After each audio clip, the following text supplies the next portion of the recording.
क्या साबित करना चाह रही हो तुम, और मुझे क्यों घसीट रहे हो इस मुसीबत में? अरे बस जो वादा कर रखा है ताकि एक बार फिर अपने बाप की इज्जत की तजिया उड़ा सको।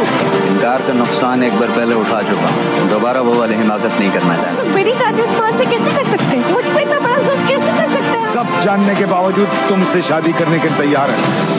उस्मान अपने मामू के सामने सिर्फ एक ही शर्त रखेगा कि वो शादी पर राज़ी तो है, मगर सिर्फ एक शर्त पर कि उसका निकाह आज ही आयमा के साथ कर दिया जाए। वो एक दफ़ा फिर एतबार करके धोखा नहीं खाना चाहता। पहले ही उसकी बहुत इंसल्ट हुई है और वो दोबारा ये मौका आने नहीं देना चाहता।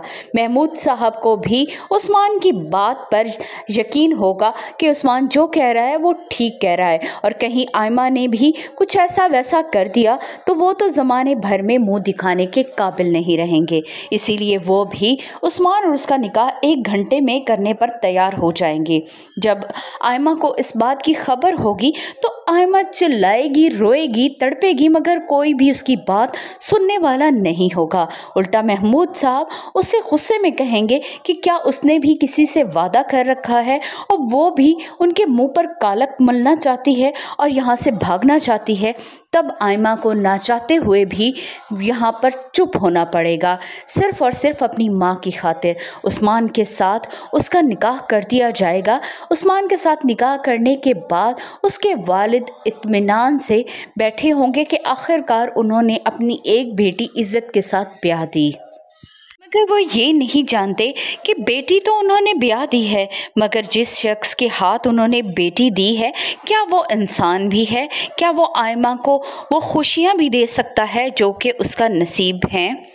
वो आयमा को अपनी दुआओं के साए में तो रुखसत करना चाहता है, मगर आयमा को अब अपने वालिदैन से बहुत ही शिकवा है। वो किसी भी सूरत उन्हें माफ़ करने पर तैयार नहीं। ऐना के किए गए गलत फ़ैसले की सज़ा उसे मिलेगी। न सिर्फ उसकी तालीम छूट जाएगी, बल्कि उसकी इतनी जल्दी और उस्मान के साथ शादी भी उसके लिए एक बहुत बड़ा शौक़ होगी। यहाँ पर ऐना भी ख़ुद को माफ़ नहीं कर पा रही होगी। आयमा की ज़िंदगी की बर्बादी के पीछे उसे लगेगा कि उसका ही हाथ है। जब वो घर से निकल जाएगी तो रात के अंधेरे में उसके पीछे चंद बदमाश पड़ जाएंगे। यहाँ पर उसकी खुशकिस्मती कि तभी वहाँ पर हमदान भी आ पहुँचेगा। हमदान जिस कदर गुस्से में होगा उसे देखकर आयना चुपचाप रह जाएगी। ऐना को अंदाज़ा ही नहीं था कि घर से निकलने के बाद उसे किन किन मुसीबतों का सामना करना पड़ेगा। ये तो उसकी खुशकिस्मती थी कि हमदान वक्त पर पहुंच गया और उसकी इज्जत महफूज हो गई। हमदान यहाँ पर उसे गुस्से से कहेगा कि वो इन सब झमेलों में नहीं पड़ना चाहता। अगर वो उसके घर आ ही गई है तो वो सुकून से रहे और उसे भी सुकून से रहने दे। जिस तरह हमदान गुस्सा करेगा, ऐना को भी अब अपने किए पर शर्मिंदगी होने लगेगी। वीडियो पसंद आई हो तो वीडियो को लाइक करें।